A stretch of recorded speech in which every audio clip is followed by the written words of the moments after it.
Evolution is a term to define only one organism, and that's the self. The self is the universe, the self is the Alpha and Omega, God and infinity.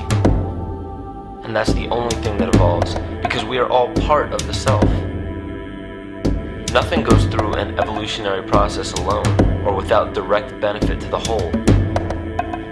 So when you begin to think that there's this controlling elite, this controlling hand behind the curtains leading the planet to destruction, when you think the end is near, the apocalypse, Armageddon, and when you think we as a species are doomed, it is not they, it is you that brought this about. And for a very good reason. You are evolving. Stop blaming everybody and everything else. Quit panicking about global tyranny and natural disaster and pay attention. Because the world is telling you something, is telling you exactly what is wrong with you and how to fix it.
The Earth is believed to have formed 4.6 billion years ago. Within the first 150 million years, it began cooling and releasing gases from the lithosphere, which created the earliest forms of the Earth's atmosphere. Prior to the creation of this atmosphere, the sun's ultraviolet radiation made for uninhabitable conditions. But as the Earth cooled further, water condensed in the atmosphere and oxygen accumulated, making way for organic compounds. This spawned single-celled organisms and then plant life. And down through time, the evolutionary chain continued. And then we arrive at a species that does not seem to fit as well as the rest. Homo sapiens' gestation period of 9 months mimics the 3.8 billion year evolution of all life on Earth. The human embryo repeats the evolution of all species. When the sperm and egg unite, this new creation is a single-celled organism. Within hours, this single cell divides and multiplies more rapidly than any other species. 4 weeks later, the embryo begins to develop gills mimicking aquatic life. A few weeks later, it develops lungs and a tail with reptilian appearance. From there, a mammal is recognizable, and then onto a primate form. It then sheds its laguna, which is the embryonic fur, and at last shows the characteristics of a human child. The human body is a community of approximately 50 trillion cells. Everything the body does, the cell does as well. Cells have respiratory and excretory systems. They feed, feel, think, and communicate with other cells. Trillions of cells make up a single organism called the human body, and billions of human bodies help make up the organism we call Earth. The Earth has more similarities with the human anatomy than you may think. Earth has its own electromagnetic generation, just like the human body. Research has found that a direct current of electricity flows through perineural cells found around every nerve in the body. These pathways are called energy meridians and have been used in the practice of acupuncture for at least 2,000 years. Dating even farther back is the notion of dragon paths or ley lines in which many megalithic structures and stone monuments were erected, marking the energy meridians of the Earth. These energy meridians are generated by the resonant frequencies of the Earth, called the Schumann waves. Each planetary body has its own resonant frequencies and is determined by the circumference and diameter as well as the speed of orbit and rotation. The Earth's resonant frequency starts at 7.83 Hz and ends with the 7th harmonic at 43.2 Hz, correlating with the 7 chakras. Ultimately, the greatest discovery of our Earth is its consciousness. A visible attribute of consciousness is an energetic field that governs the shaping of organisms. Morphogenesis is a scientific term to explain this very shaping of tissues, organs, and entire organisms. Consciousness is the creative force of the entire universe. It has been given many names such as God, Yahweh, Krishna, nature, the field, and divinity. The entire universe is in fact a single living, conscious organism with complete awareness of itself. The reason why it may seem difficult to comprehend this is because our understanding is typically limited by our language. When we hear the term conscious organism, we tend to anthropomorphize its definition. By giving it human qualities, we mistakenly look past what an organism truly is in the first place. The definition of an organism is any living thing capable of response to stimuli, reproduction, growth and development, and maintenance of homeostasis as a stable whole. Our universe does all of these things. The consciousness of our universe is responsible for the form and purpose that all matter assumes. The Earth's resonant frequencies are a result of its form. These frequencies are responsible for biological rhythms, such as menstrual and circadian cycles, as well as behavioral and emotional patterns. The frequencies are then picked up by the flora and fauna, which are biological instruments that respond to the wave patterns. The wave patterns resonate in the cranial structure of our head and converge in the center of our brain, which is where we find the pineal gland. The pineal gland is believed in many cultures to be the spiritual third eye responsible for intuition. Descartes called it the seat of the soul where mind and body meet. Each individual cell in our body receives an electromagnetic impulse from our central nervous system. They receive the very same impulse that was disseminated to every biological instrument from the earth. An explanation of our conscious universe has been attempted by religion, science, and philosophy. The neglect of biological nature from any organism causes illness. A divorce from nature, exile from Eden, confounding of tongues, they are all symptoms not of a biblical God or deity, but the true self. The greatest and only threat to ourselves is a loss of self, the death of our divinity. As we barrel through history with oceans of information, yet barely a drop of wisdom, we have to understand how we lost ourself.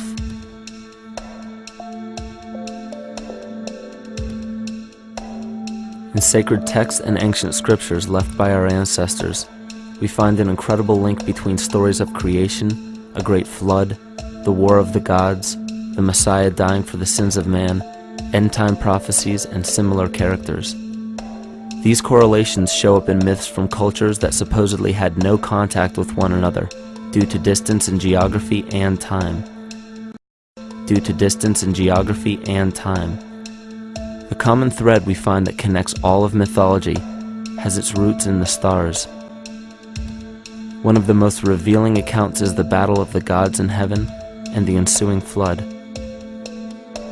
In the Bible, Lucifer rivaled the Lord and was defeated and cast down to earth. In the creation myth of the Enuma Elish, we find a similar story of Tiamat being defeated by Marduk and cast down to the abyss of Apsu. In chaos, Tiamat, the mother of them both, Apsu and Tiamat's waters were mingled together, meaning that the chaotic waters of Tiamat were somehow mixed with the sweet waters of Apsu. Apsu was the Sumero-Akkadian god of the abyss beneath the earth. Tiamat, also known as Lucifer, was known as a serpent or dragon and was defeated by Marduk. Marduk was the father of Nebo or Mercury, and Mercury is the same mythological character as the Zoroastrian Mithra, the Egyptian Hermes Anubis, and the Gnostic Hermes Christos. The most recent version of Mercury, however, is the Archangel Michael in the Bible, who defeated Lucifer and sent him to the abyss of the earth, or hell. This story is steeped in astrological significance in the Bible and in many other ancient scriptures. This leads to an event in history that is recorded by many researchers regarding the cosmic upheaval and historic deluge. William Commonus Beaumont states, "The flood immortalizes the collision of a fallen planet, later termed Satan, actually a cometary body with our Earth." Consider what this reveals. He postulates that a planet, later termed Satan, fell to the earth, creating the flood we see recorded in the Bible and other myths. Lucifer, or Tiamat, was a planet known to ancient cultures as the Glistening One, the dragon of chaotic salt waters. The light from the sun illuminated this planet's water, which gave it a glow that rivaled the sun's own light, which is where we hear about Lucifer rivaling the Lord. The Lord in this case being the sun, which sustains and gives warmth to the earth. The planet Tiamat, or Lucifer, was destroyed by a cataclysmic event that hurled the watery planet to the abyss of the earth. In the book of Enoch, it reveals, "And behold, a star fell from heaven, and when it fell to earth, I saw how the earth was swallowed up in a great abyss." The myth of the Ute Indians states, "The sun was shivered into 1,000 fragments, which fell to earth, causing a general conflagration. Then Tawats fled before the destruction he had wrought. And as he fled, the burning earth consumed his feet, legs, body, hands, and arms, until at last, swollen with heat, the eyes of the god burst and tears gushed forth in a flood which spread over the earth, extinguishing the fire." This myth resembles the translation of the Enuma Elish by Stephanie Daly in her book Myth from Mesopotamia, which explains that Tiamat's eyes became the source of the Tigris and Euphrates rivers. As written in the book of Revelations, "And there was a war in heaven. Michael and his angels fought against the dragon, and the dragon and his angels fought back. The great dragon was hurled down, that ancient serpent called the devil, or Satan, who leads the whole world astray. He was hurled to the earth." The Roman mythology of Ovid gives the story of Phaeton, which happens to be another name given to the watery planet Lucifer, or Tiamat. This story reveals that Phaeton was a child of the sun and wished to become the sun for a day. Phaeton attempted this feat, and eventually Jove, who is also known as Marduk, destroyed Phaeton, sending him crashing to the earth in flames and put out by a tremendous flood of water from a river unseen before. The common theme we notice here is that of a saltwater planet, the great dragon, Lucifer, Tiamat, or Phaeton, was defeated and fell to the earth, and now dwells in the abyss known as hell, giving us the outline of the story of Lucifer rising up against the Lord and being defeated and banished to rule the underworld. As we know, however, an outline is but a shell of a story. The inner meaning, the spirit of the myth, comes with a deeper understanding of the essence of each planet, not just the physical planet, but the conscious core, because we know now that the proportions and velocity of a planet gives them their own characteristic frequencies, which govern biological and behavioral patterns.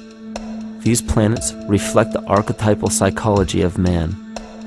In ancient times, probably the most important field of research was the study of the heavens.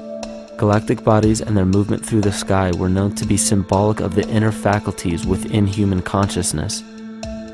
Within all organisms, outdated science has only explained the physical world measured by our five senses. Only in esoteric religions, mysticism, and quantum fields of science are we to find any attempt at explaining where thoughts and emotions fit into the sense-perceptible world. We also understand now that humanity is a community of cells within the organism of the Earth. The Earth, therefore, is a higher organism that shapes our form and function. This higher organism and all other planetary bodies are governed by consciousness, just as we individual humans are. Therefore, the Newtonian belief that galactic bodies are nothing more than lifeless forms floating in space is tantamount to claiming that we humans are nothing more than a composite of elements in motion. We know that this is untrue because we feel, we think, and furthermore we see the result of our consciousness creating what we call life. Plato wrote, "This world is indeed a living being, endowed with a soul and intelligence, a single visible living entity containing all other living entities, which by their nature are all related." Furthermore, the cosmos is a single living creature which contains all living creatures within it. And in an article out of the Sufi journal, the author writes, "The world is a living spiritual being." This was understood by the ancient philosophers and the alchemists who referred to the spiritual essence of the world as the anima mundi, the soul of the world. In scriptures, we hear of the claim that angels guide the inner soulful actions of people, or that the gods wield influence over man. Most ancient spiritual and scientific teachings held the belief that the hierarchies of the gods, angels, archangels, archai, all the way down to the cherubim and the seraphim, are the hierarchies within the human psyche. In this way, we must understand that when the whole of ancient myths and sacred scriptures speak of spiritual influence from a higher being, they were speaking of archetypal forces that are inherent within us, not an influence from an external source. This is where we begin to see the relevance of astrology as an ancient form of science that resurfaced in the 19th and 20th centuries under the name of psychology. Friedrich Nietzsche even stated, "As long as you still experience the stars as something above you, you still lack a viewpoint of knowledge." This is astropsychology and maps the inner faculties of the psyche. In pre-Christian times, there were schools known today as the mystery schools or the mystery religions. The messages encoded in the scriptures and ancient archaeology came from adepts of spiritual science. The intent was to teach the initiates the deeper meaning of these myths. What became later termed as Lucifer, Satan, or the devil was representative of the ego, which rivals the Lord, the representative of the self. The true self is the epicenter of a person's entire being. It is the total sum of everything that we are. The false ego, on the other hand, is the idea and concept we create about ourselves in the course of our lives, which typically excludes any qualities we don't wish to accept about ourselves. However, humanity has been endowed with the freedom to choose either to obey the true self or to give in to the temptation of the vanity and materialism of the false ego. This is the most notable trait that separates man from animal: our freedom of choice, the choice to follow our concepts and ideals or our natural impulses, the choice to sustain nature or to destroy it. This freedom of choice weighs on the fate of the entire organism that we call humanity. Cancer begins with a group of cells within a community that fail to communicate with the conscious signal of the organism.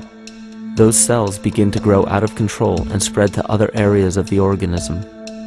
This very disease is evident in our world today. The cancer upon our earth is the domination of our false ego and our divorce from nature. Collectively, among every human, the cancer upon our earth is the domination of our false ego and our divorce from nature.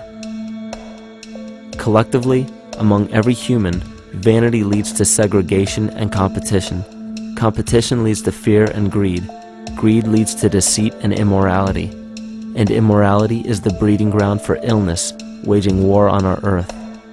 Every act of hatred and destructiveness in our world begins with self-hate and self-destructiveness. And it all begins with a breakdown in communication.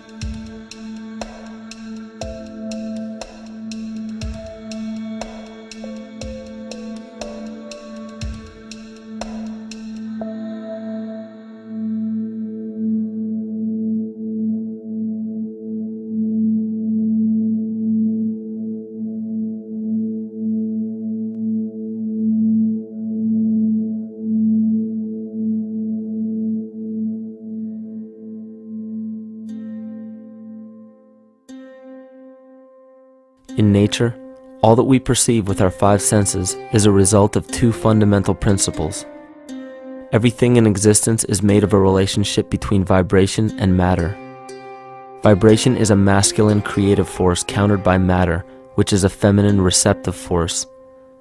Thus begins the principle of duality. We see this duality in ancient myths and philosophies, yet only those philosophies and scriptures that were perverted and raped of the original meaning gave the impression that one polarity was good while the other was evil. The original sages, adepts, and shamans taught that both are necessary and one would not exist without the other. These two important principles come together to form all things in the universe. This is Kymatica.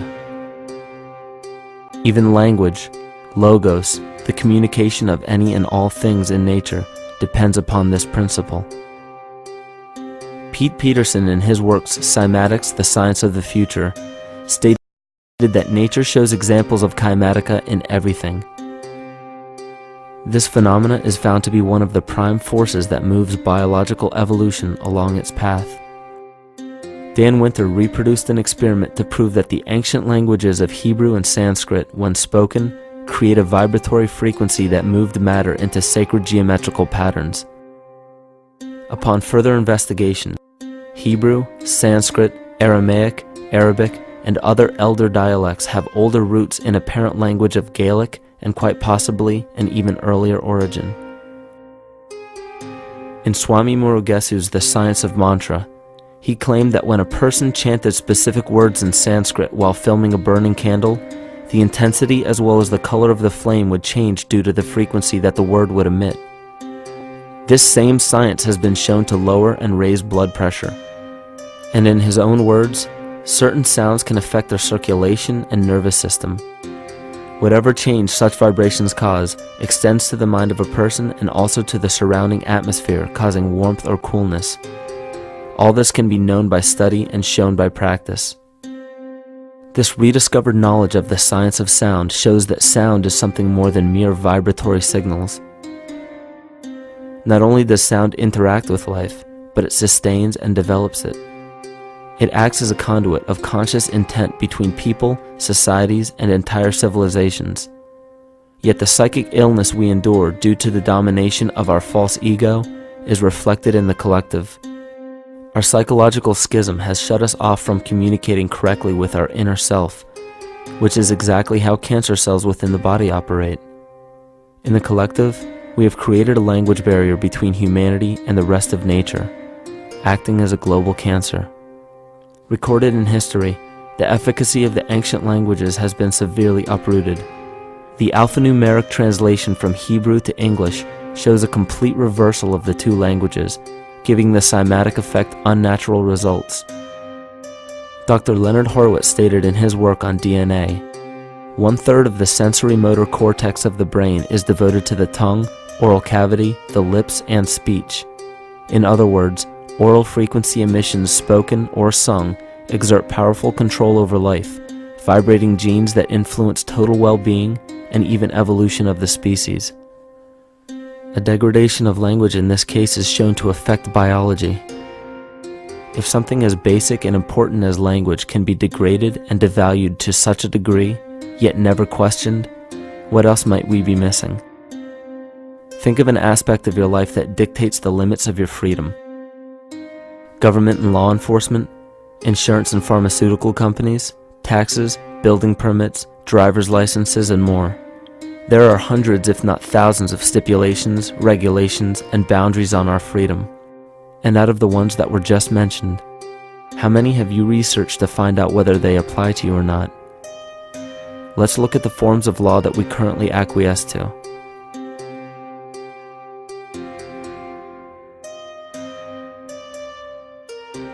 A common misconception among people is that any rule or regulation that governs them falls under one category: law. But there are many other forms of law that people abide by without realizing that they simply do not apply to them. Another misconception is that a nation's constitution gives us our rights. A constitution does nothing more than list the rights that we already have. We are born with inalienable rights, endowed to us by our Creator. They are not given to us, and they cannot be given away. The most a person can do with a right is choose whether to exercise it or not. Maritime Admiralty law is what's known as the law of the water. It is superseded by civil law and only applies to those who willingly contract themselves into it.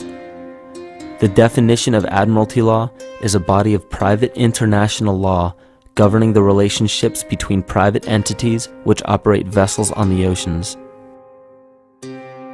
Let's look at how and why a form of law that is fashioned to govern corporations, businesses, and vessels has imposed its rule over natural human beings. This is all done through a form of word magic. A simple perversion of language has made it possible to convince people around the world that these alternative laws apply to them. One of the predominant beliefs in modern culture is that licenses, permits, registrations, and other forms of documentation are required to operate motor vehicles, use public roads, build structures and establishments, engage in free enterprise, and much more. Sadly, these beliefs are based on little to no investigation whatsoever, and are false. This belief structure is perpetuated by Maritime Admiralty law. This form of law was originally created to govern ships docking in foreign nations for the import or export of products and resources. It deals with banking and merchant affairs, not civil affairs. When a product is taken off of a ship and brought into a foreign land, that nation takes custody of the resource and accounts for it with a certificate. That certificate marks the birth date of that product in the custody of the respective nation. Think of why it is supposedly required to have a certificate of live birth in the first place. The Barron's Dictionary of Banking Terms defines a certificate as a paper establishing an ownership claim. So right there, we notice that everyone with a birth certificate is defined as being owned. People are used as collateral with other nations because the U.S. is bankrupt. The United States declared bankruptcy on March 9th of 1933. At this point, the U.S. began taking out loans from a private, non-government affiliated corporation called the Federal Reserve. With no money to pay back the loans, the United States began using the citizens as collateral. All birth and marriage certificates are literally warehouse receipts. Just look at the similarities of warehouse receipts and birth certificates. Both document the date of issue, a serial number, registration number or receipt number, a description of the product, and an authorized informant to notify the appropriate government agency. With all of this information being readily available, the majority of people are unaware of their involvement with Maritime Admiralty law. This is possible through the manipulation of language. This Admiralty law changed the meaning of the word person from a natural living person to a corporation. Driver's licenses, vehicle registrations, auto insurance forms, building permits, gun permits, work permits, tax filing documents, birth and death certificates, traffic citations, and many other forms of documentation that were once believed to be absolutely necessary only applied to persons or corporations. Upon signing such a legal document, you are indirectly waiving your rights under the Constitution and lowering your status to that of a corporation that is created with the same exact name as you. The only way to reconcile your true name from the name of the corporation is to take notice that the corporation has its name in all capital letters. This is known as capitis diminutia maxima. You may take notice that your driver's license, birth certificate, social security card, insurance cards, and more use all capital letters to legally represent the corporation with your name, not you. The corporation is known as an artificial person, whereas you, the human being, are known as a natural person. This deception goes even deeper when it comes to the courts that we attend.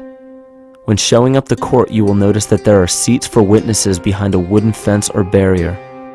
The defendant must cross through the entrance to the other side of the barrier where the plaintiff and judge sit. This act symbolizes the boarding of a ship. At this time, business can be conducted in Maritime Admiralty law. The judge, acting as captain or banker, is responsible for settling the balance between the two sides. This is why there is always a monetary value involved in any court case. The captain is simply dealing with banking and merchant disputes. Once the balance is paid, the case is closed. To turn the court case away from Admiralty law where your rights are not protected, you must avoid agreeing to represent the artificial person. This is done by stating that you are the natural person. You don't have a first or last name because those imply corporate title. In a court case, you may state that the court takes judicial notice of your honor's oath of office. Every judge must take an oath of office to practice law, yet you must make it clear to the court and the jury that the judge is acting as judge and not banker. Remember that you are a natural human being of the earth.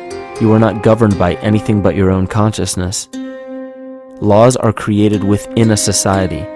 The society that created the laws we see being enforced today is called the Law Society. Yet the most beautiful part of this entire deception is the fact that we are not part of the Law Society, so their laws do not apply to us. Judges, lawyers, and law enforcement officers, they're all part of a society. Within that society, they've created their own language that's deceptively similar to English. They have these little things called statutes, acts, and regulations that seem like laws, but they really only apply to those within their society. So that basically means all the traffic violations, minimum age requirements, and everything except for damage to another person or their property doesn't really apply to the natural person. Laws only apply to those within the Law Society. The game being played is an illusion. You can simply choose to open your eyes and reclaim the freedom that you were born with, bound by nothing but the limits of your imagination. These are just a few examples of assuring that your rights are being protected. By far, the most important line of defense against this deception is to be aware of the perversion of language, and be absolutely aware of how you form your beliefs and concepts.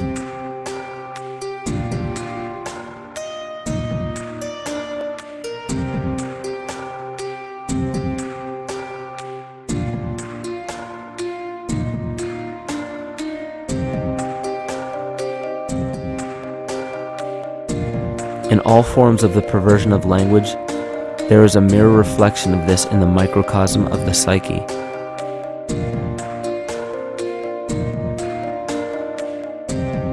And the problem I see with humanity today is we don't truly know ourselves anymore. We have the 9-to-5 job, we have the house, the children, the bills, the television, the hobbies, and the errands that we run every single day, and we eventually begin to believe that this is who we are.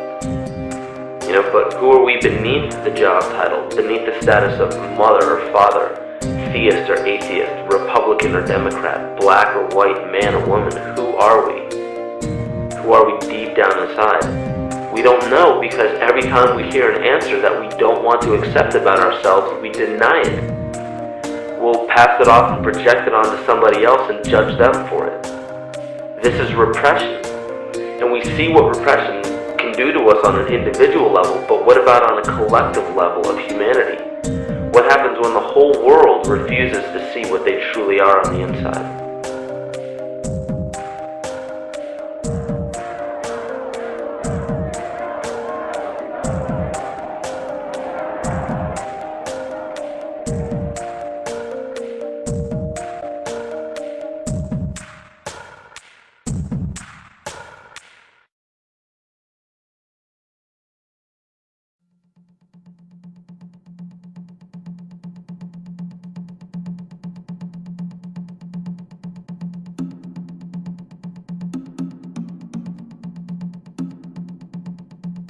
Carl Jung discovered that there is a collective unconscious connected to all humans, meaning that the whole of humanity shares a single mind with one another.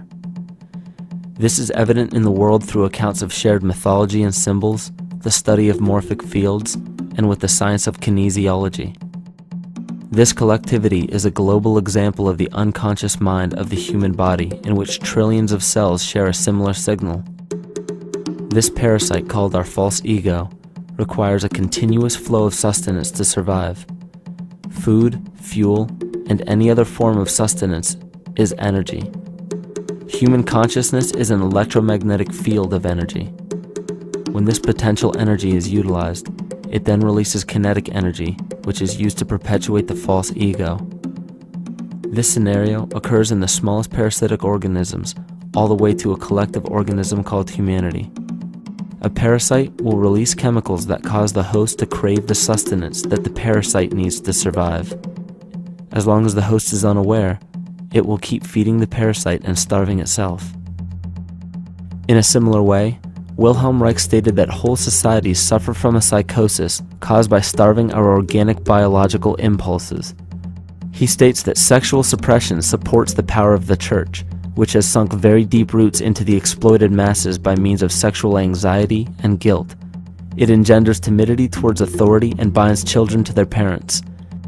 This results in adult subservience to state authority and to capitalistic exploitation. It paralyzes the intellectual critical powers of the oppressed masses because it consumes the greater part of biological energy. Finally, it paralyzes the resolute development of creative forces and renders impossible the achievement of all aspirations for human freedom. In this way, the prevailing economic system, in which single individuals can easily rule entire masses, becomes rooted in the psychic structures of the oppressed themselves. What Reich was showing in this powerful quote is that on a collective level, the suppression of a natural function, whether biological, spiritual, or emotional, will result in an abnormal reaction, a psychic disease. This illness or disease is reflected into the masses through a collective unconscious and acts as an epidemic.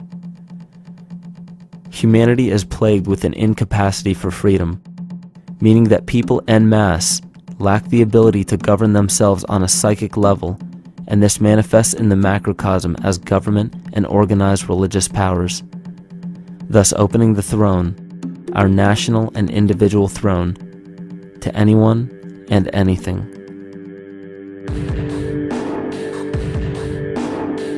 Enter the infamous rulers of the earth, the patriarchs of civilization, political, social, economic, and spiritual dictatorship, psychic tyranny. This simple illness within our psyche, this lack of responsibility and neglect of basic human freedom, has made way for every tyrant that has ever held rule over people on this planet.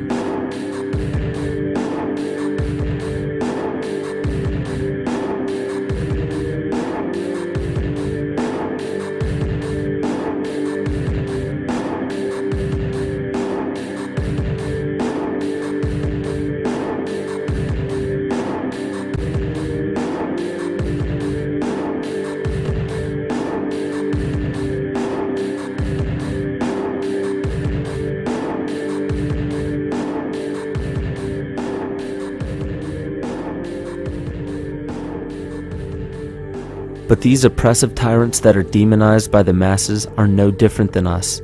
In fact, they are one with us. In the book The Prophet by Khalil Gibran, he poetically states, "I say, as the holy and the righteous cannot rise beyond the highest which is in each of you, so the wicked and the weak cannot fall lower than the lowest which is in you also." Every one of us has the capability to commit the most horrifying sin or show the most beautiful compassion to our fellow man. This is the very definition of an illness within the psyche and soul of man.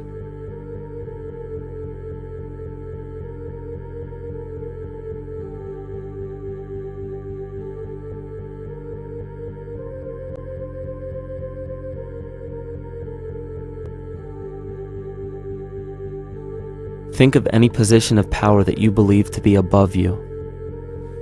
Royal families, government leaders, the United Nations, financial organizations, corporate monopolies, and media juggernauts. These are all facets of our false ego. They are the physical advent of our own sickness. They require our conscious participation, our conscious energy to survive. Because without our cooperation, without supplying them with the sustenance of complicity, they starve. Their very nature depends on our desire to be ruled.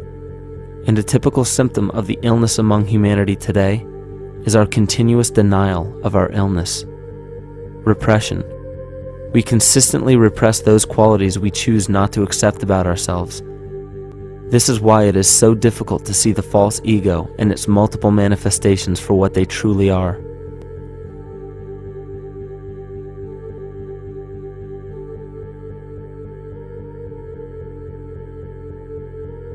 This is the very nature of the false ego. It acts as a red herring to distract us from the freedom we truly have. For this psychic parasite to survive, it must supply us with a chemical that will cause us to remain dependent upon it. In this case, the sustenance is our conscious energy. And in order for us to feed it to the parasite, the chemical of fear causes humanity to crave protection and defense.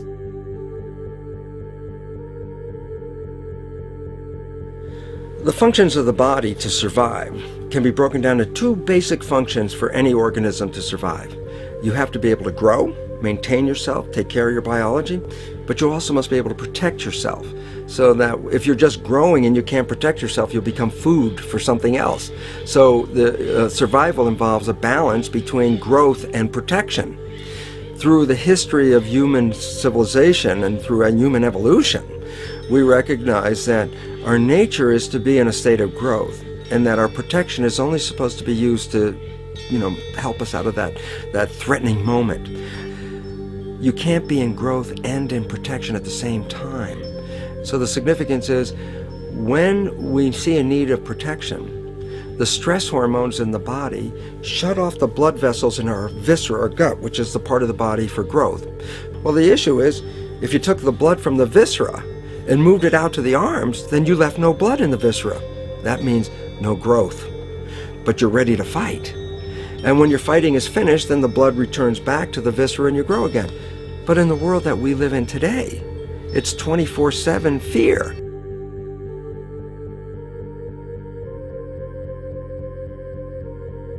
So we have a continuous dripping of that stress hormone into the body. It's just dripping all the time, getting us ready to run or fight or flight at any moment at the drop of a hat. We're ready to go because we're on guard. Well, the problem is, what does that mean about your allocation of energy? And it says, we're spending most of our energy in protection. You cannot survive if you're in protection all the time.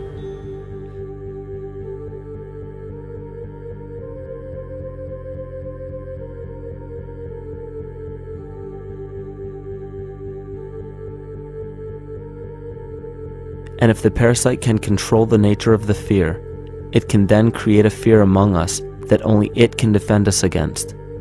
A recent physical manifestation of this comes from Zbigniew Brzezinski, former Secretary of State who also supported President Barack Obama. In his book, The Grand Chessboard, he states, as America becomes an increasingly multicultural society, it may find it more difficult to fashion a consensus of foreign policy issues, except in the circumstance of a truly massive and widely perceived direct external threat. Even the Reichsfuhrer of the Nazi Party, Hermann Göring, sums up this game of supply and demand perfectly when he stated, "The people can always be brought to the bidding of the leaders." That is easy. All you have to do is tell them they are being attacked and denounce the peacemakers for lack of patriotism and exposing the country to danger. It works the same in any country. It also works the same in every individual psyche. Just remember that the false ego has only one desire: to become greater and more powerful than the true self. This illness causes us to believe that we are separate from nature. This is why we see such a rise in the dependency of technology. This is why we see such little stewardship for the earth and the environment. And this is why we see bigotry, racism, sexism, and every other form of discrimination possible that leads to crime, violence, wars, and eventually, the global destruction of the organism. This endless state of fear, confusion, and segregation our world seems to live in is a symptom of the false ego creating a false threat.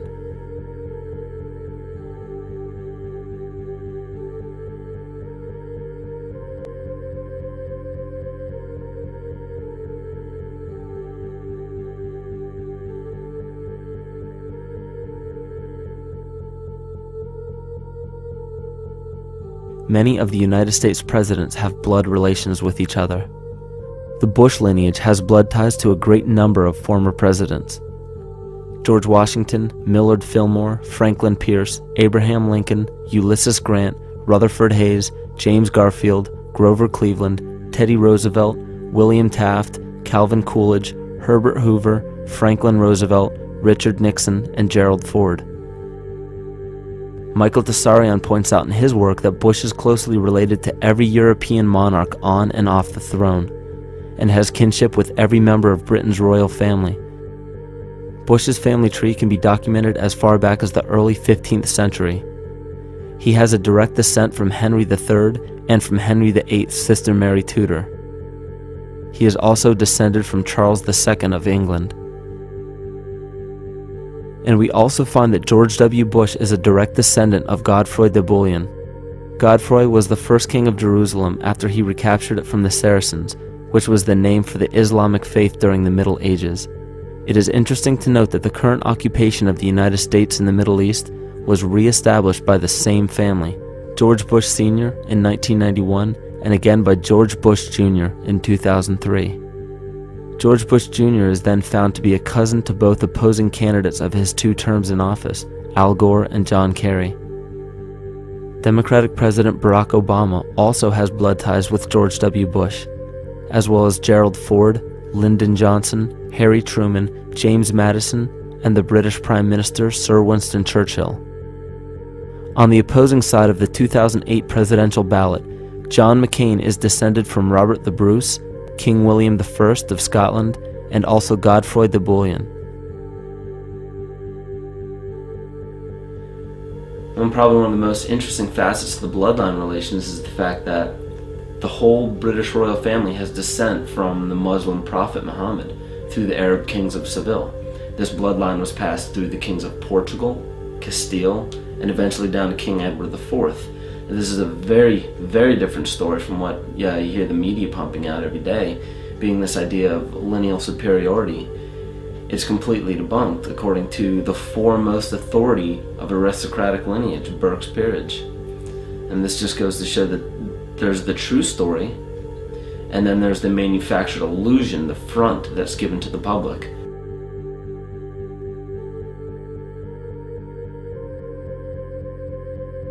These blood ties go on and are documented thoroughly through literature such as Burke's Peerage and other comparable books.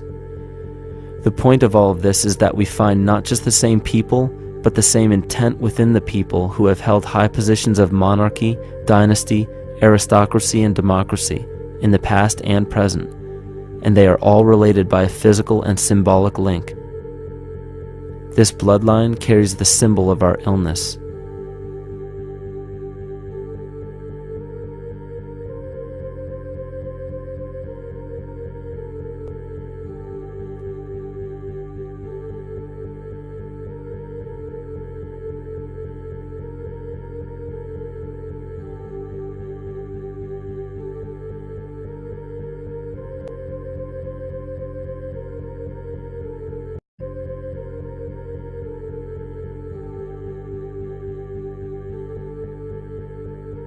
The symptoms of our psycho-spiritual illness are the wars, terrorist attacks, artificial or man-made disasters, and leader figures. As long as the people remain oblivious to their inner drives and inner nature, they will always fail to recognize why these events take place and why these figures rise to such powerful positions. The reason why we have failed for thousands of years to conquer these archetypal rulers permanently is because for thousands of years we have been fighting the symptoms of an illness and not the root cause. For every corrupt government that falls at the hands of a revolutionary, oppressed people, 2 more will rise in its place every time, because the root cause of a corrupt government does not exist in the individual leading that government. It exists within the psyche of every individual, because an unaware host to a deadly parasite will do anything to avoid accepting his own incapacity for freedom.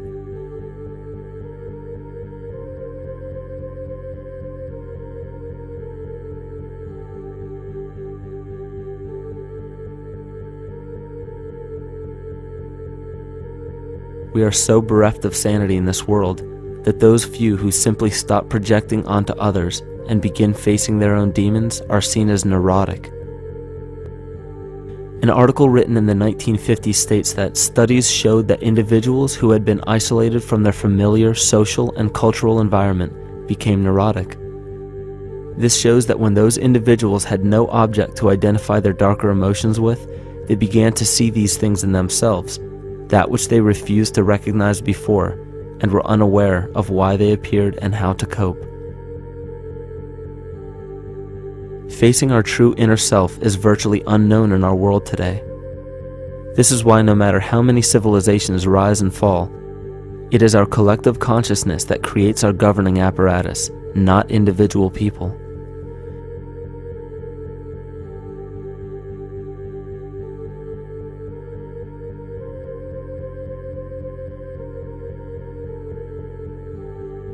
And after countless attempts, you would imagine that people would realize that a physical retaliation may not be the solution. Yet here we are, thousands of years later, with technology that can clone DNA, vehicles that can break the sound barrier and probe the depths of space, and science that can overcome almost any sickness. Yet we still fail to take notice to the importance of thoughts and consciousness. This is the very definition of insanity. And every single one of us is responsible for this psychic epidemic, because we're killing the messenger and paying no attention to the message.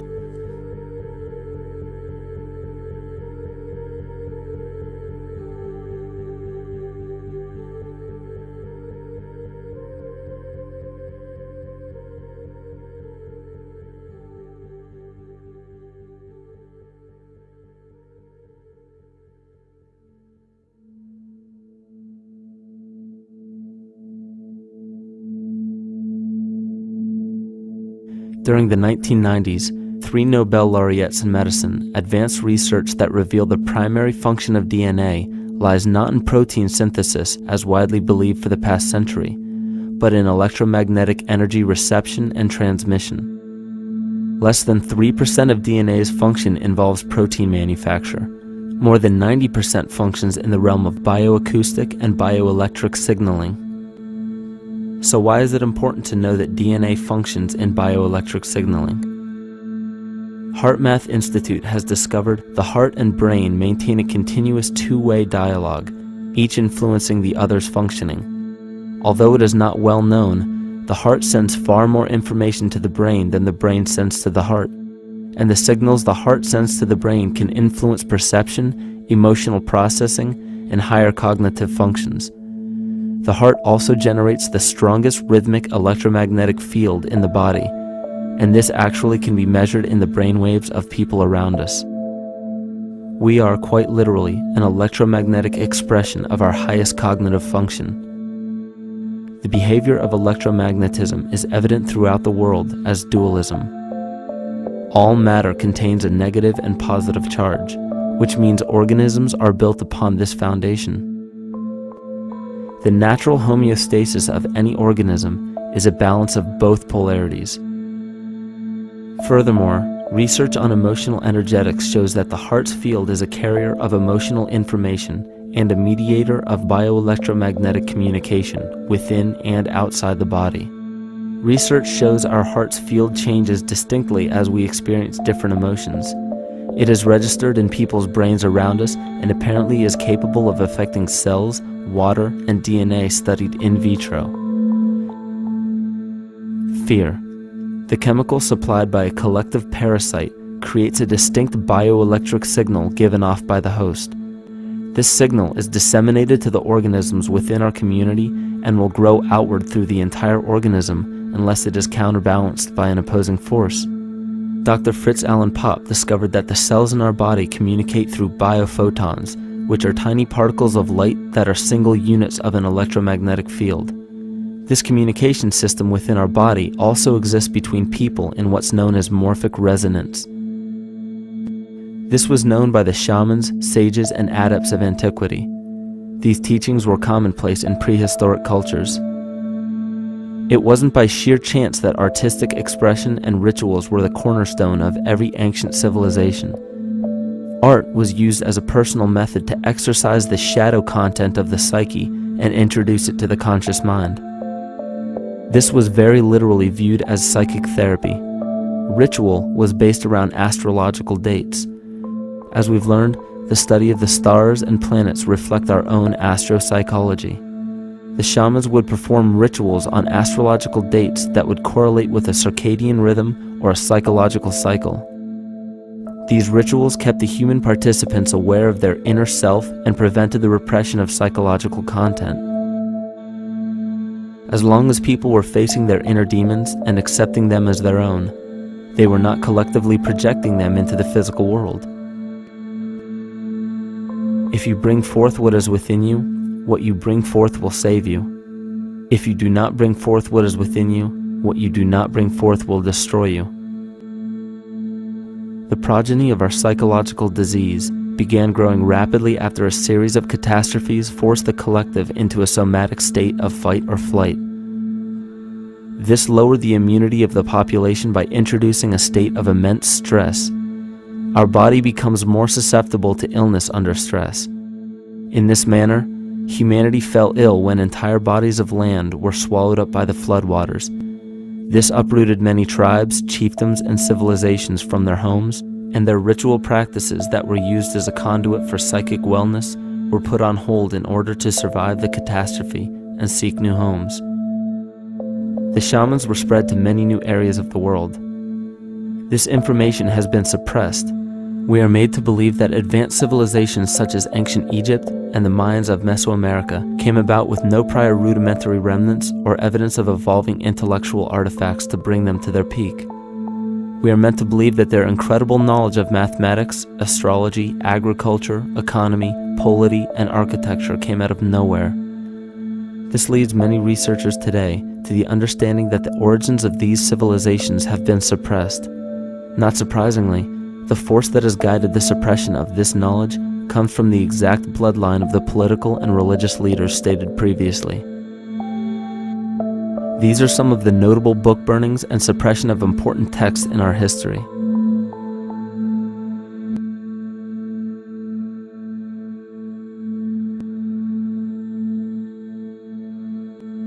Yet after all of this suppression, there are still remnants of the dispersion of elder civilizations in nearly every country.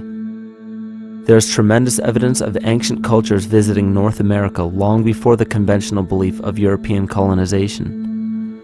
Barry Fell states in his book America BC, there are ancient inscriptions now being reported from nearly all parts of the United States, Canada, and Latin America, written in various European and Mediterranean languages in alphabets that date from 2,500 years ago.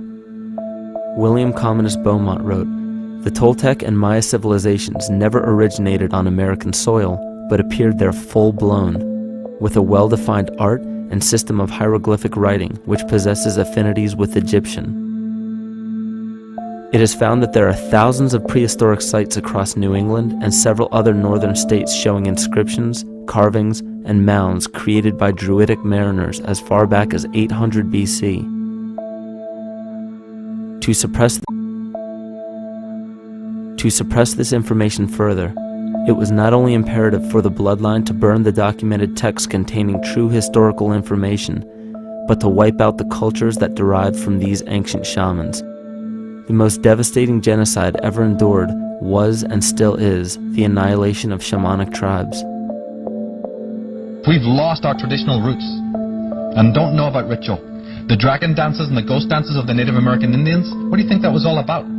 All the shamans of the world, when they do their rituals, they're doing that.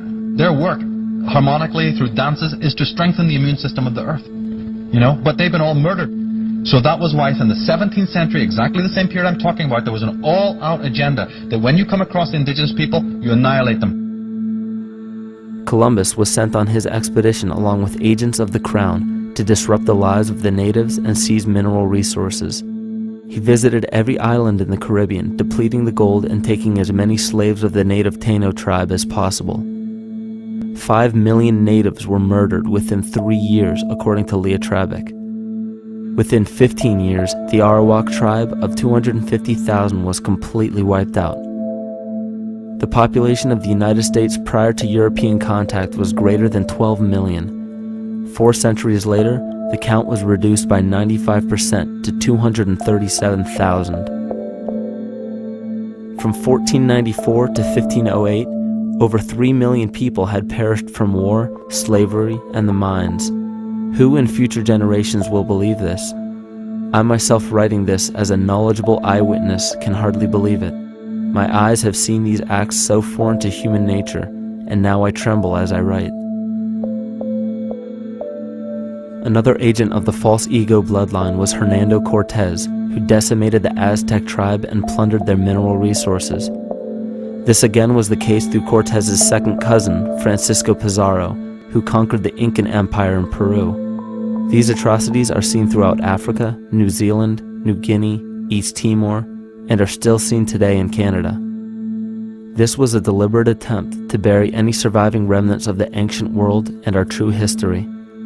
It is a naive mistake, however, to categorize and blame everything and everyone involved with politics or religion for this suppression of knowledge. It is only natural for people to crave spiritual understanding when there are so many manufactured missing links and perversions in the spiritual text today. And due to this void of spiritual wisdom, honest and moral people who are simply trying to understand their place in this world become the prime consumer market for those who wish to exploit this vulnerability. To have enough power to run our own lives, basically. If we look at the New Age movement, for instance, which is another kind of trap in all of this, where people might end up actually. They're looking for something so bad that they're taking all these things that are handed to us or to them, but it's not really based on any real understanding. It's still kind of coming from a religious type of perspective. People are genuinely seeking something new. They're genuinely seeking a new type of spirituality, or to better themselves, or to change something, but this is being hijacked. And what they actually do is that they lead you into another type of group mentality or a new age religion, whatever it is, and people still are not able to kind of really break free from that and follow their own journey or their own path, which I think is very important in all of this.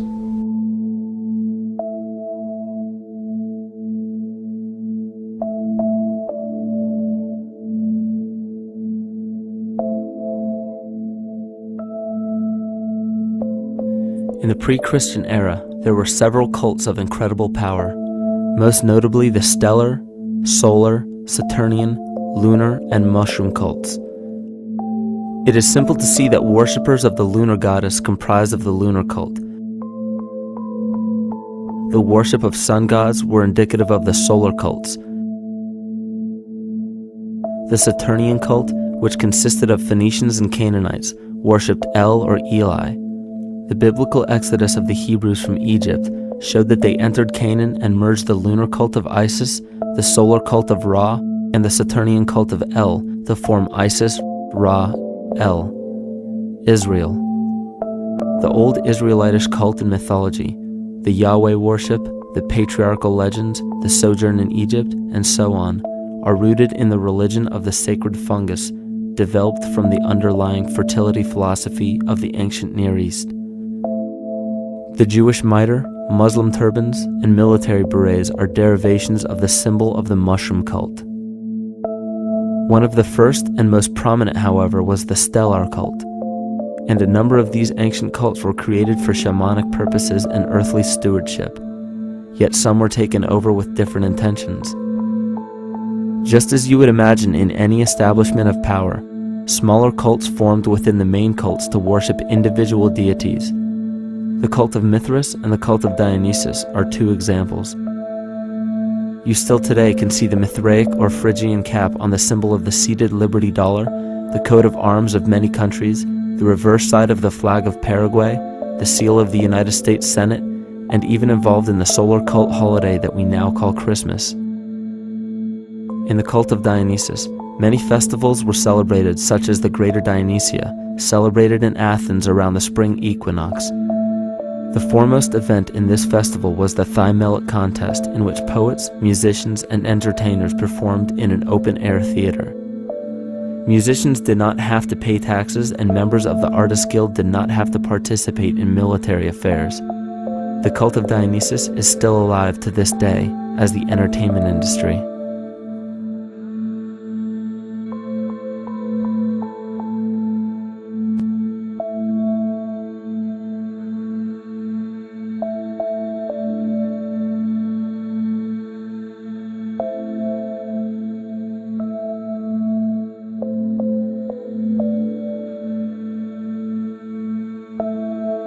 These cults still exist in many important positions of power throughout the entire civilized world. Yet the most important function of these groups is to manufacture the consent and complicity of the people. The conscious mind is the creative mind. It's the one that has your personal identity into it. It does the real thinking. And then there's a subconscious mind. Well, there's no entity in it. The subconscious mind is the equivalent of a tape player. It records behaviors, and then at the push of a button plays a behavior. It's automatic. It's a very convenient thing, because then we don't have to relearn all the time. Once you know it, you can make a pattern. The problem is that the basic patterns of belief and behavior that are programmed in the subconscious mind came from our teachers, primarily our parents, our family, and our community. So most people don't even understand how easily we're influenced by our environment. Every person that we encounter, every single situation that we're faced with, every little word that's said on television may not seem too influential to our conscious minds, but your unconscious is designed specifically to let every environmental signal influence you without your awareness. So the question is, are we leading conscious or unconscious lives? And now neuroscience has told us in the unfolding of our lives, only 5% of our life is controlled by our conscious mind, and 95% of the time controlled by the subconscious with programs from other people that were installed in there. And the problem is, it means when those programs are playing, we don't see them. And the skeptics will sit there and say, consciousness, archetypes, astrology? No. We create things with our hands, not our minds. Archetypes aren't physical. They can't influence me. But when you think of the fact that we're only conscious of this small little fraction of our behavior, what we don't realize is that entire countries, entire civilizations that think they're free and independent, but are unconsciously too afraid to be free and independent, they will beg to be governed. And if they can't do it themselves, who do you think will consciously or unconsciously take that responsibility? It usually ends up being that strong, masculine, animus archetypal figure. When we think we're in danger, we're not looking for our mother to nurture us. We want our father to protect us. And right on cue with the age of fear, this age of catastrophe, the age of this parasite, we see masculine domination. And one of the primary conduits for giving our responsibility and our conscious energy away is money. We surely don't want to admit that our dependency on money is flawed, because that would imply that the fault is our own. And God forbid we take responsibility for our lives, so we blame the money. This is the cornerstone of the entire illusion being built around us by the false ego. Money is said to be the root of all evil, yet it cannot be evil because money is only a symbol. Symbols carry only the faith and spirit of the observer. This means that the symbol of paper money, yet it cannot be evil because money is only a symbol. Symbols carry only the faith and spirit of the observer. This means that the symbol of paper money evokes and surfaces the evil intentions and inherent flaw of our false ego. Money only exists because we agree to accept it as valuable. And to further illustrate our incapacity for freedom, we've given the control of our faith-based money to a private corporation instead of the federal government. There is no law stating that we have to use Federal Reserve notes as currency. We choose to because we fear the alternative: independence.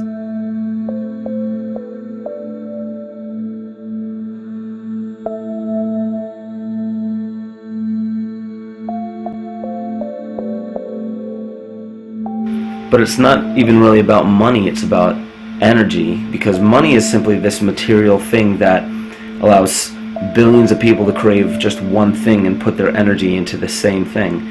It's not the plasma TV or the house or the lifestyle or the job or the significant other or the status that we're really after, because we know that we're empty. These people feel sadness and loneliness and void just like anybody else, and they either want to fill that void with materialism because they think that that'll make them feel better, or they want to sedate the void feeling with material possessions. So it all comes back to this feeling of having to put our dependency into an external source, something that we have absolutely no control over. What we're seeing right now is with all the competition of each other destroying each other, wars, competing for material existence, raping the planet and tearing it apart to get some pieces of it to hold in your hands and say you won the game. Every one of those moves is destructive not just of the planet but of human civilization, because human civilization will thrive with cooperation and will die with competition. And if you operate from these truths, then you end up with the extinction that lies before us. You see, we all have demons, so to speak. We all have inner demons in our lives, but we expect to see devilish monsters or dark apparitions when you think of a demon, kind of like what you'd see in the cinema. But our demons are really the people in our everyday lives, the people that we argue with, the people that we envy or hate, the ones we physically or emotionally harm in some way, shape, or form. And it's not because we envy or hate qualities in these specific people as much as we hate the fact that they remind us of ourselves. They reflect qualities about ourselves that we wish we had more of, or that we wish we didn't have at all. So what do? We alleviate that pain not by fixing or fighting our own demons, but by harming the people that remind us of our demons, by harming the people that remind us of the things that we don't like about ourselves. And when we become frustrated that we're not in control of our emotions because we don't really know what's affecting our emotions, we take it out on others. We take it out on absolutely anything else that can show us or act as a catalyst for our hatred. And so we do the same thing to animals. Animals are perfect because they can't defend themselves. And it's a perfect catalyst for our inner aggression, our confusion, our hatred. Just take it out on something absolutely helpless. Just imagine how unconscious a person has to be of his or her actions to torture or mutilate or brutalize any living thing.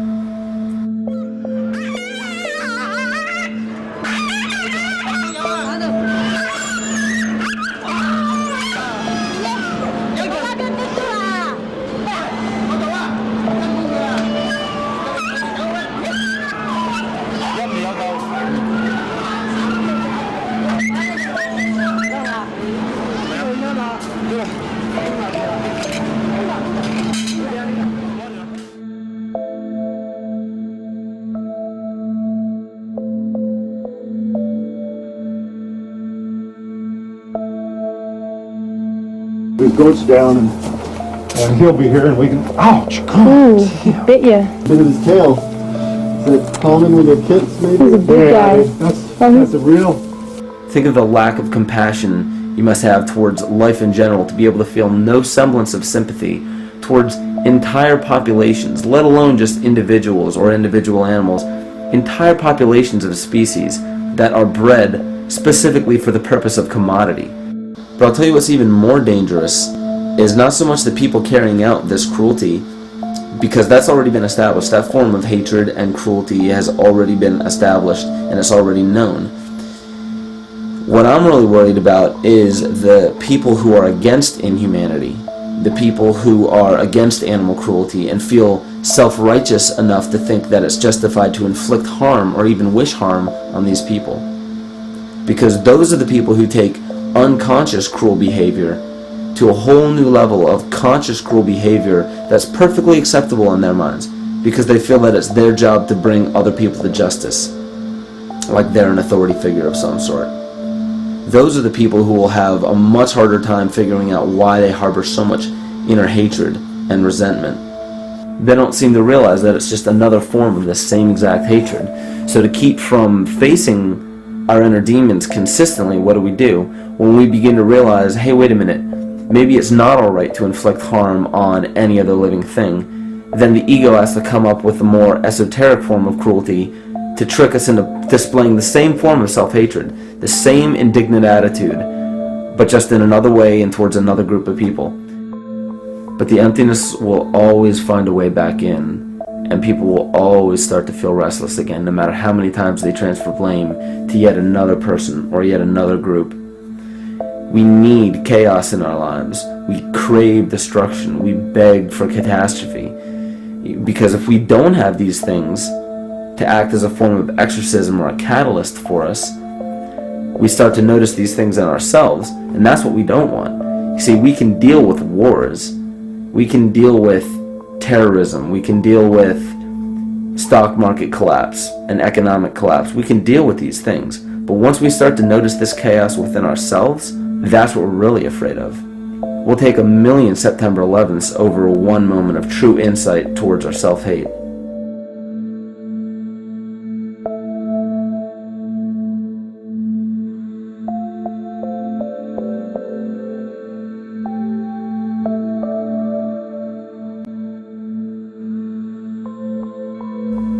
And you know, the most interesting part of all of this is we encounter things every day, every single day, that we either accept with open arms or that we reject violently. The interesting part is not really what we're accepting or rejecting as much as what it is inside us that makes us feel compelled to a certain thing or repelled from a certain thing. There's this fundamental dual behavior of muscular strength or weakness, attraction or repulsion. And what's interesting about this is when you realize that consciousness, awareness, that intangible essence that animates all matter into what we see around us as life, that is where you will find the origin of this dual behavior. It's been explained as the inhalation and exhalation of Brahma, the contraction and the expansion of Ahriman and Lucifer in an anthroposophical setting, the active and the passive qualities in electricity, the masculine and feminine qualities, yin and yang, existence and nothingness. These are all ways to explain the same behavioral process that begins with awareness, it begins with consciousness. And if you get rid of all the images and concepts in our minds of these sayings in your head and just try to feel the difference between the two polarities, you'll begin to notice that all of the different scenarios and possibilities that are playing out in the world all spawn from this common origin. You'll have 1,000,000 people telling you why the Bible is supposedly the Word of God and that you should follow it word for word. And then you'll have another 1,000,000 claiming that it's a form of mind control and not to believe any of it. Everybody will tell you to beware of this or watch out for that. This is good information, this is bad information. And I just have to wonder, what makes anyone an authority figure enough to say that something is true or false? And why are you denying or accepting anything based on the suggestion of another person? Why aren't you making that decision for yourself? Information is information. There's no such thing as good or bad information. It's all what you do with it. I say let everything be your Bible. Give every piece of information, every person, every event or scenario or situation an honest and open mind, because then it's your responsibility to respond to it in the way that you choose. Not following the herd, not following convention, it's your responsibility. And that's the point when, no matter how many people tell you you're wrong or right, you're not dependent upon their approval. If we at least question our own actions, question our own thought process, and make a conscious decision to what we feel is right every single day, that's what I believe to be divinity. That's true shamanism. And that, to me, is what it really feels like to be alive.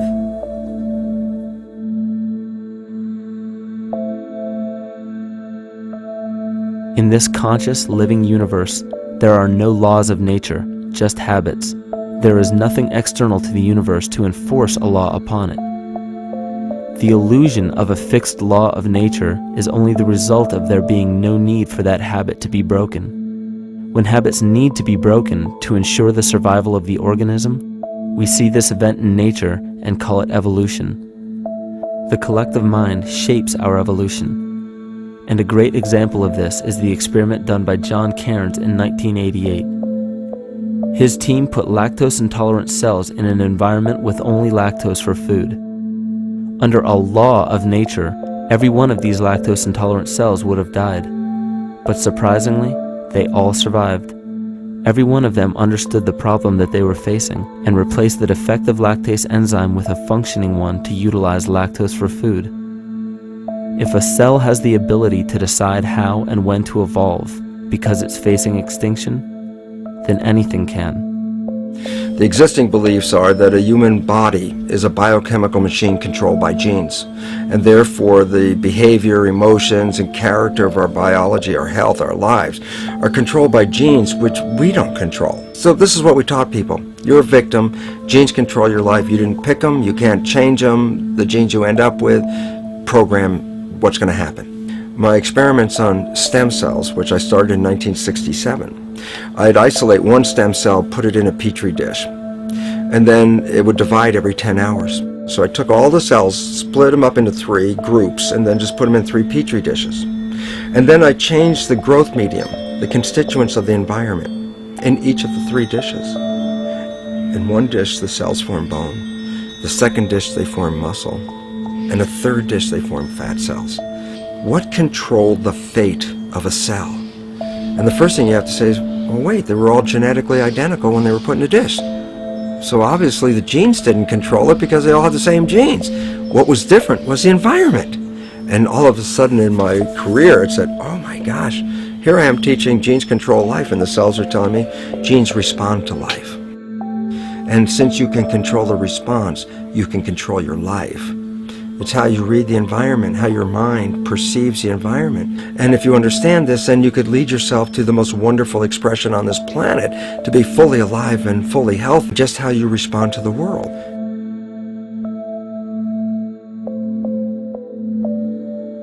In the face of financial collapse across the world, political and religious wars raging tirelessly, and an ever-growing feeling of being lost and void of meaning, there is a great amount of energy being pushed to the surface of the collective mind.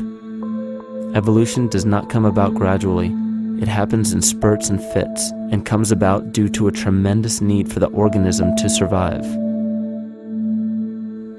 We are now at a point in history where we will choose.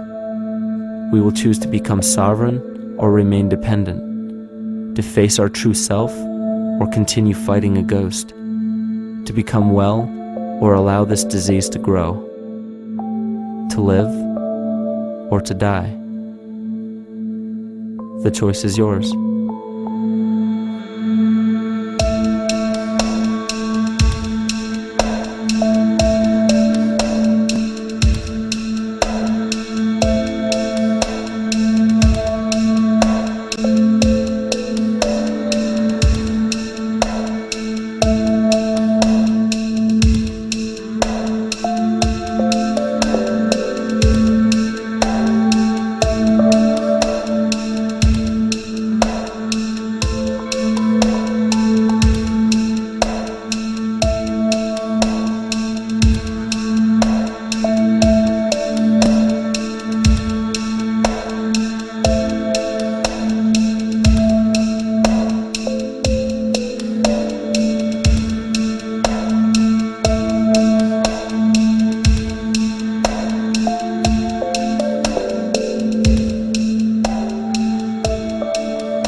En este momento el precio de Bitcoin es muy económico. At the moment the price of Bitcoin is very cheap. Pero casi todo el mundo tiene muy poco dinero para invertir. But almost everybody has very little money to invest. Debería decir que esta idea me vino hoy especialmente cuando vi otra vez una chica ahí pidiendo dinero por la calle. Actually, I must say first, this idea today I got especially when I saw again one girl begging for money in the streets.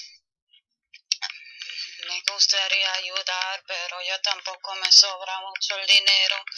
I would really like to help everybody, but I don't have either too much money. And así que me vino la siguiente idea. So I got the following idea. Es más bien un juego. It's rather a game.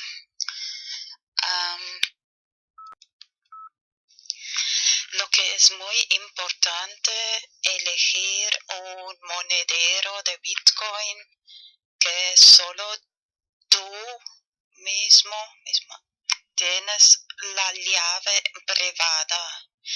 What is very important to choose Bitcoin wallet company which you only possess the private key.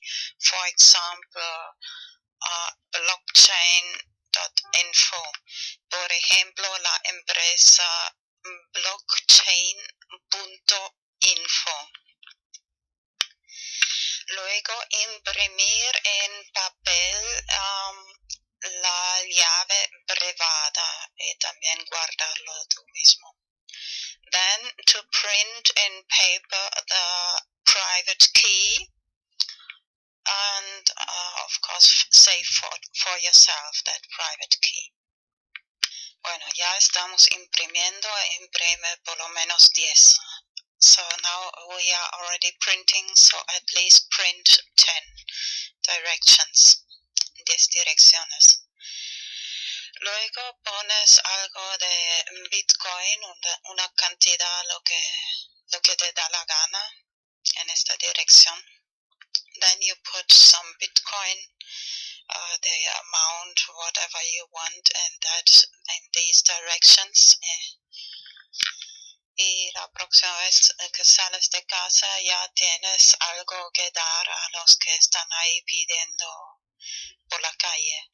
And the next time you go out of the house, you have already something to give for these people who are begging on the streets. Y por ejemplo, y claro, para tus amigos, amigas, and for your friends, of course.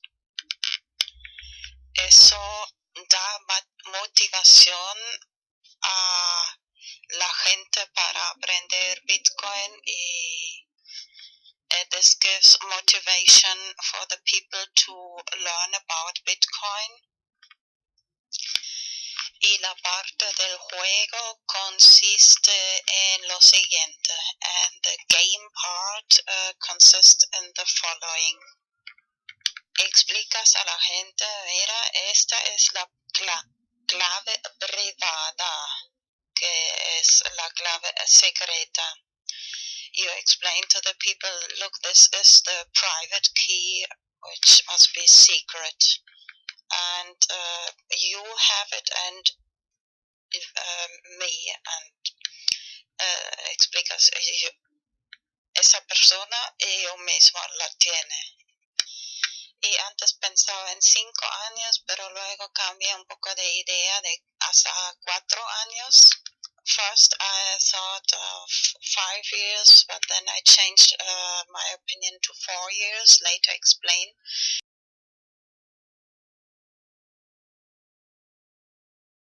Después lo explico por qué. Les dices, mira, tienes 4 años para poner esta cantidad de Bitcoin a otra dirección. Si no lo has quitado después de 4 años, yo lo quito. So you explain them, you have 4 years to take these Bitcoin out of this direction, of this secret key direction. If you don't do it, I do it after these 4 years, so you lose this. It's this part of the game, es la parte del juego.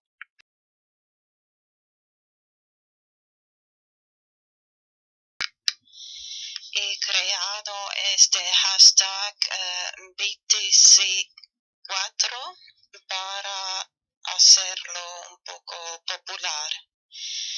I created this hashtag BTC4 to make it a little popular. Antes pensaba en 5 años, pero luego cambié a 4 porque te has dado cuenta que en Los Simpson la gente tiene 4 dedos y solo Dios tiene 5 dedos. First, I thought of 5 years, but then I changed my mind to 4 years. Did you notice that in The Simpsons, people have 4 fingers and only God has 5 fingers? I'll show some pictures. Voy a enseñar algunas imágenes de Los Simpsons, de los manos y dedos de Simpsons.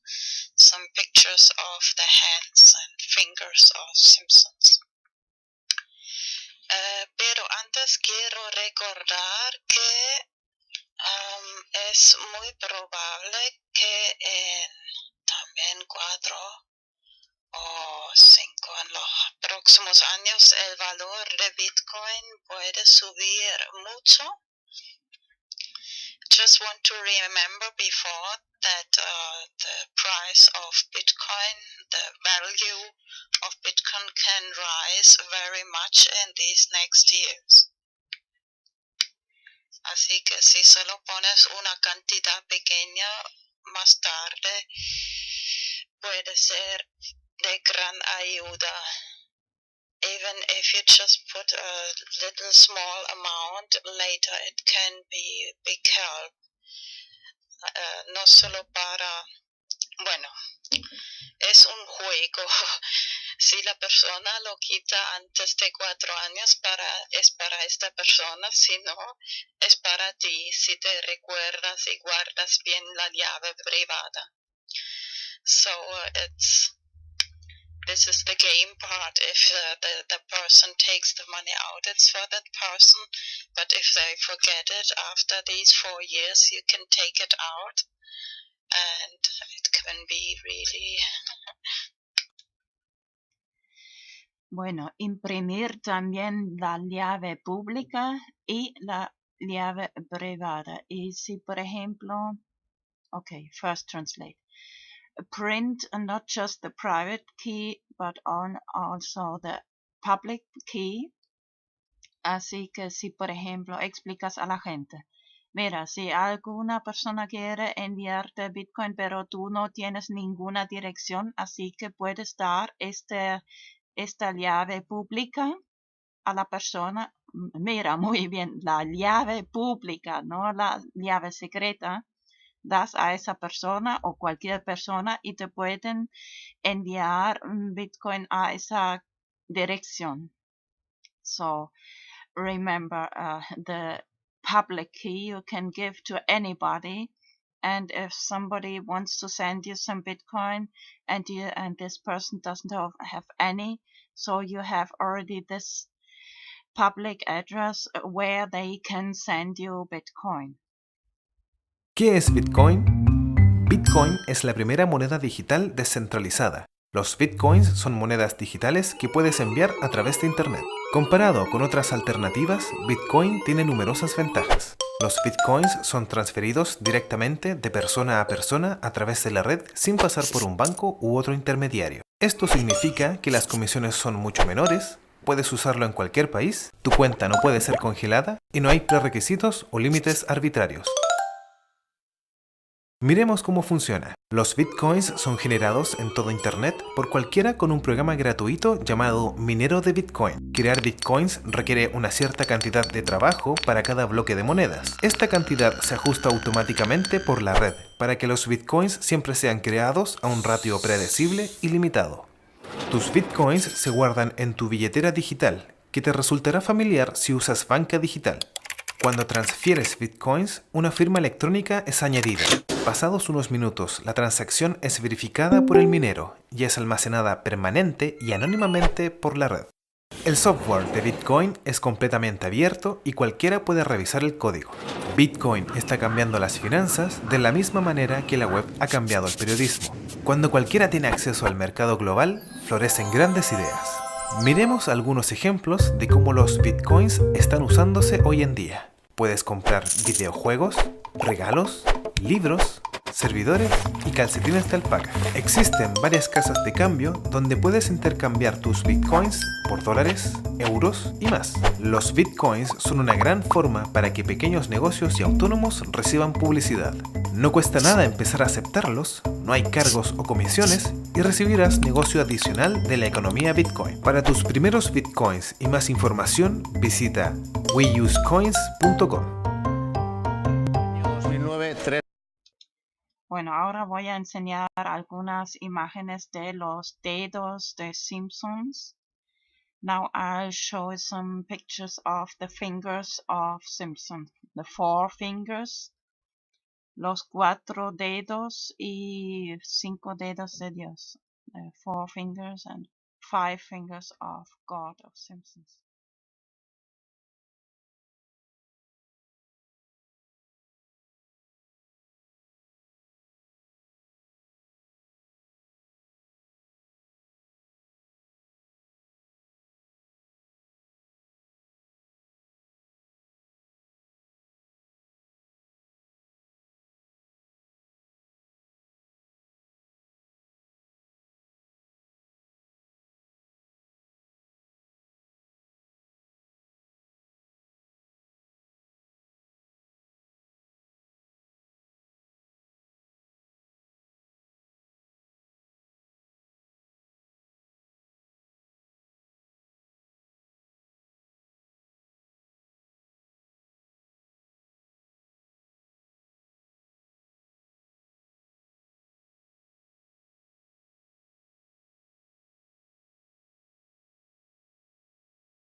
The 13th of March.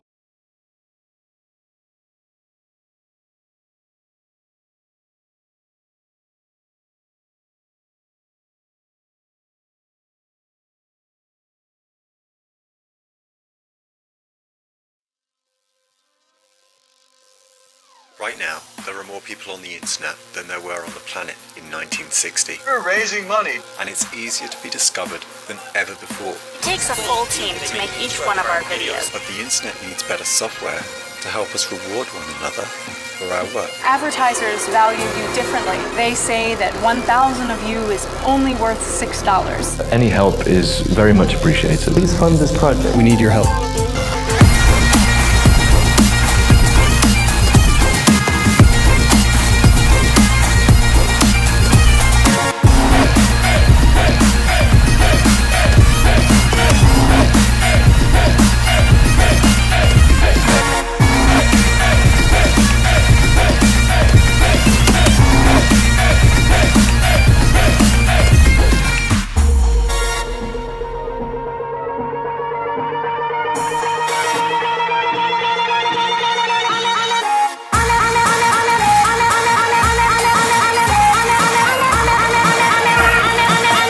Son, isn't that enough?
politically and historically opposed to secret societies, to secret oaths, and to secret proceedings. We decided long ago that the dangers of excessive and unwarranted concealment of pertinent facts far outweigh the dangers which are cited to justify it.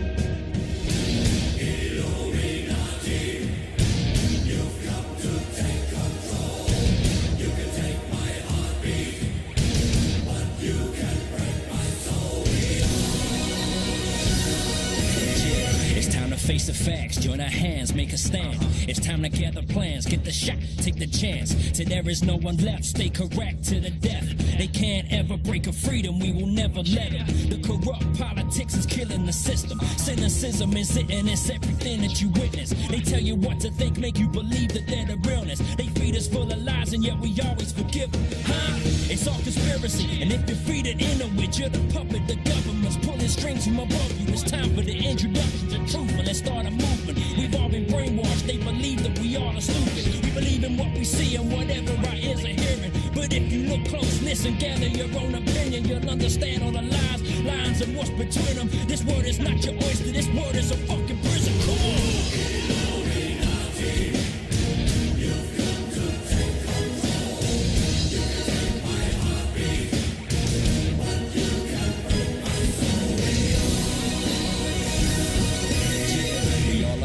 What's happening in our nation? No one will stand up for the fear of assassination. So they strip us of everything. We stand there and just take it. Scared to make a stand, a false flag operation. Research Illuminati, find out by 9/11. You see they line their pockets, don't believe the lies they tell you. Find and seek the truth, realize we need to do whatever it is we can to protect our livelihood. It's time for us to prove whether conspiracy or not. They owe some explanations to the questions that we got. What are the skull and bones? What is lying beneath all these secretive meats? Got you lying between your teeth. What's with the Bilderberg? I'm burning your effigies. I'm praying to Lucifer. How Satanist can you be? While all of the time praying you believing in the peace just to keep up appearances within Christianity. Come on.